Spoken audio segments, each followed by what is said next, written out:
শুভ সকাল। আজকে সকালের ব্রেকফাস্টে বানাবো মেয়োনিজ পাস্তা।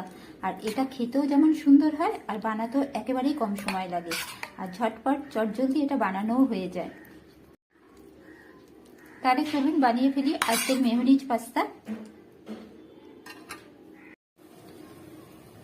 পাস্তার জন্য একটা বাটিতে জল ফুটতে দিয়ে দিয়েছি, এর মধ্যে দিয়ে দিলাম একটুখানি সাদা তেল, আর দিয়ে দেবো এক বাটি, ছোট বাটির এক বাটি পাস্তা। আর 5 মিনিটের মতো এটাকে আমি সেদ্ধ করে দেবো। 5 মিনিট পর আমি এটাকে নামিয়ে ফেলবো। একটা প্যান বসিয়ে দিয়েছি, এর মধ্যে আমি দিয়ে দিচ্ছি একটুখানি বাটার। এর মধ্যে আমি দিয়ে দেবো এখন একটু রসুন, কুচানো রসুন দিয়ে দিলাম। দিয়ে রসুনগুলো একটু নাড়াচাড়া করে নেব। রসুনগুলো একটু ভাজা ভাজা হয়ে যাবে, এর মধ্যে আমি দিয়ে দেবো কুচিয়ে রাখা গাজর, ক্যাপসিকাম, পেঁয়াজ, আর এর মধ্যে একটু লঙ্কাও দেওয়া আছে। সমস্ত সবজিগুলোকে দিয়ে দেবো।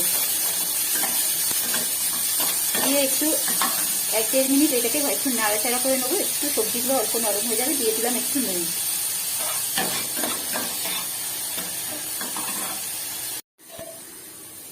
1 মিনিটের মতো ভাজা ভাজা হয়ে গেছে, এর মধ্যে আমি দিয়ে দেবো সেদ্ধ করা পাস্তাটা। পাস্তাটা দিয়ে আবার একটু ভালো করে নাড়াচাড়া করে নেবো।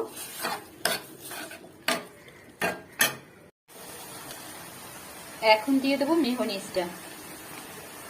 কিছুটা মেয়োনিজ দেবো, এটা আমার কাছে পাউচে ছিল, পাউচ থেকেই দিচ্ছি। মেয়োনিজ দিয়ে আবার কিছুক্ষণ ভালো করে নাড়াচাড়া করে নেব। নাড়িয়ে চাড়িয়ে এর মধ্যে এখন আমি দেবো যেই পাস্তা সেদ্ধ জলটা আমি কিন্তু ফেলে দিইনি, ওই জলটা আমি অল্প রেখে দিয়েছি, এই জলটা আমি এর মধ্যে দিয়ে দিলাম। আর দেব গোলমরিচ,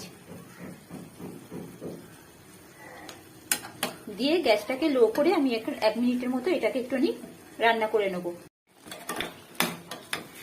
তৈরি হয়ে গেল আমার মেয়োনিজ পাস্তা। এটা খুব কম সময়ের মধ্যে হয়ে যায়, খেতেও খুব ভালো হয়।